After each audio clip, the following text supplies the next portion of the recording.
Hi, everybody. This is Silvio Canto in Dallas, Texas on Saturday, November the 26th. And welcome to our commentary. Well, I hope you had a good Thanksgiving. Not only a good Thanksgiving, but a good Friday after Thanksgiving. Thanksgiving is the big holiday where everybody gets together, has a good time, a lot of eating, maybe a little football watching. And then Friday is kind of a recovery day, I think, for most of us. I remember wasn't that long ago that a lot of people used to work on Fridays or the Friday after Thanksgiving, but I don't know when, but at some point in the last 15 or 20 years, more and more people started taking off that day, especially offices would close Thursday and Friday so that people could travel and spend more time with your family, especially if you had visitors from out of town or whatever. So I hope you got a good one, a good Thanksgiving and a good recovery day. But now we're getting back into the swing of things because there's some interesting issues going on in our politics between now and in the next 2 weeks. We're going to know a great deal about the Congress and how Congress is going to be made up. So I want to talk first about the House of Representatives. There are still two seats outstanding. In other words, two districts where the vote counting has not produced a winner, although they both point to Republicans winning, which means that the House is going to be about 223 Republican, about 212 Democrat. So a difference of 11 districts. That's not a big majority by any historical standard, but it is a majority. Actually, it's about the same size majority that the Democrats enjoy right now. But of course, as of the first week of 2023, the Republicans will take over, and there's going to be a Republican speaker. More than likely, it's going to be Kevin McCarthy. More than likely, but you never know. You never know. There may be a surprise or two in the House before it's over. But I think it's going to be Kevin McCarthy, who I think would be a good choice. I know that some people don't like him, but I think he would be overall a pretty good choice. He certainly has been preparing for the job, and that's it's always important to come in with some kind of a preparation or some kind of a plan for the job. So he should be the Speaker of the House, and the Republicans should have about 223 seats in the new Republican majority. Now, the Senate, we're still waiting for one more race, and that's over in Georgia. Right now, the Senate is 50 Democrats, 49 Republicans. So Georgia is going to tell us whether we'll go back to 50-50 or whether the Republic or the Democrats will enjoy a 51-49 majority. Now, I have a post over at the American Thinker today on Saturday morning. You can check it out over at the American Thinker. I usually run a copy of that post on my own blog. But there's one person who could very well make a big difference in Georgia, and that's Governor Brian Kemp.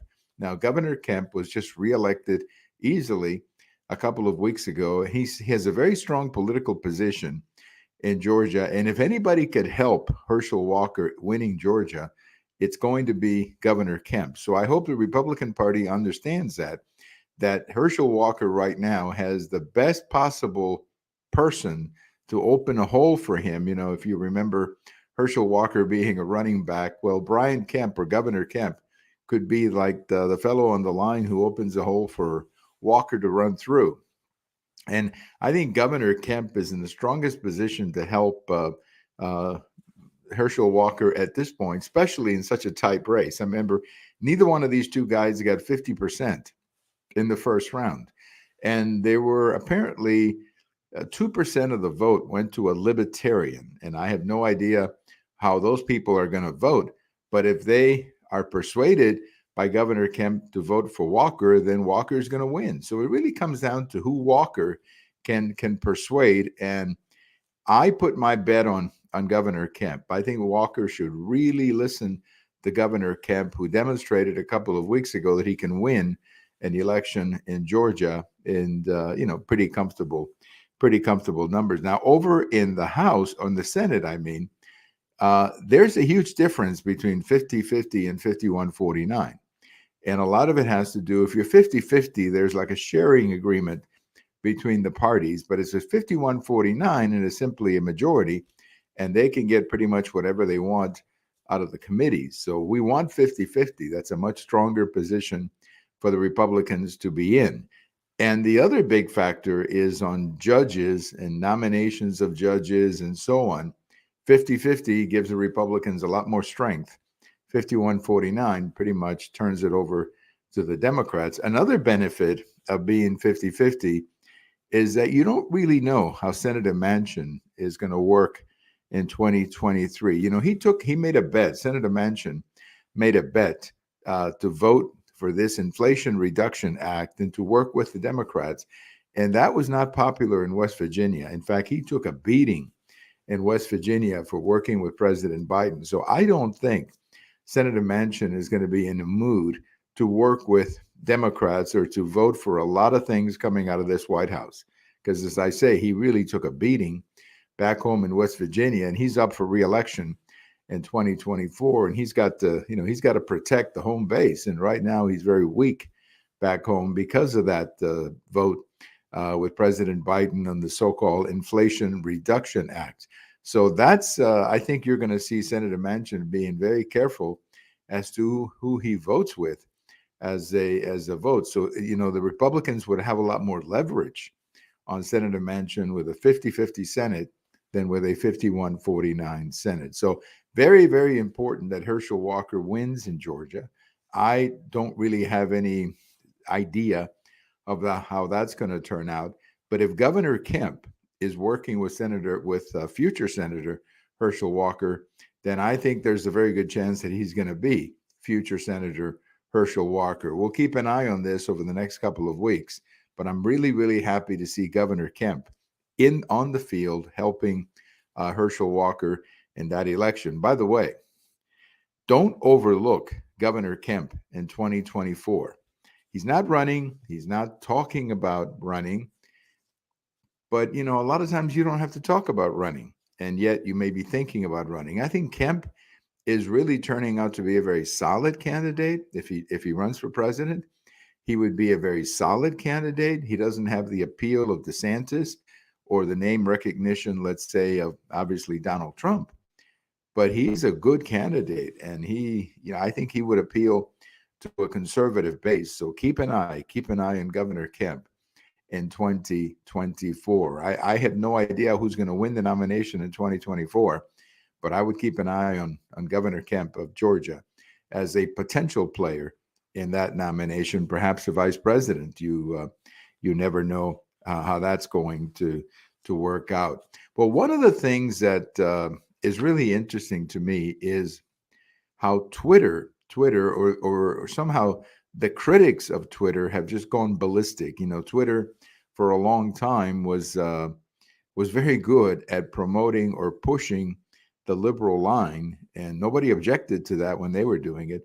But ever since Elon Musk bought the company, he's been turning that company around a little bit. I don't know if he'll be successful doing it, but you have to believe that Musk, who's a pretty successful businessman, knows what he's doing. Certainly, he's got the money to support whatever he's doing. But a few days ago, there was a story that Elon Musk, he said for the benefit and for the credibility of Twitter, wanted to release information that would tell us what happened in October of 2020 when Twitter decided to kill that story in the New York Post about Hunter Biden. Now, since that time, we now know CBS just came out confirming that the story was true. So obviously, somebody at Twitter made the decision not to publish that story.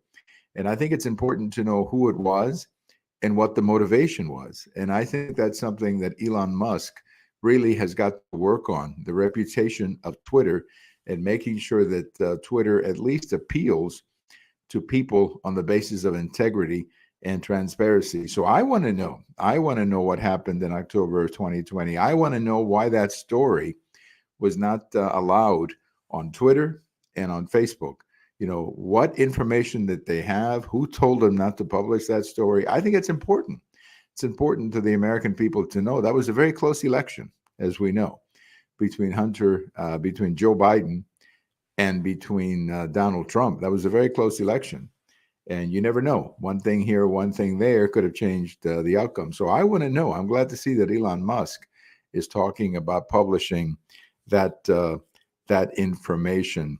Well, today, as we remember this day in history, we remember Charles Schulz, who was the founder of the Charlie Brown comics. You know, Snoopy and Charlie Brown. He was born on this day in St. Paul, Minnesota, and I think it was in the 1960s that he started with Charlie Brown. What a huge success story that was! Not only Charlie Brown, but Snoopy and everybody else that came out, Lucy, everybody that came out of that group. So we remember today the founder of Charlie Brown, Charlie Schulz, who was born on this day in 1922 and passed away in 2000. And we also remember Freddie Lynn. Freddie Lynn was a Major League Baseball player. He retired a few years ago.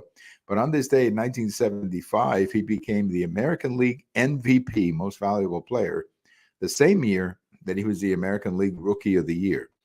And that had never happened before. And I don't think it's ever happened again, where a player would win the Rookie of the Year and the most valuable player the same year. So we remember Freddie Lynn, who did it for the Red Sox back in 1975. I hope you had a great Thanksgiving. I hope you're ready for the action. We're going to have a lot of stuff between now and the rest of the year. Thank you for listening, and enjoy your Saturday, the first Saturday after Thanksgiving. We're getting a lot of rain here in North Texas, so this is a good day to make a video. That much I can tell you. Bye-bye, everybody. This is Silvio Canto in Dallas.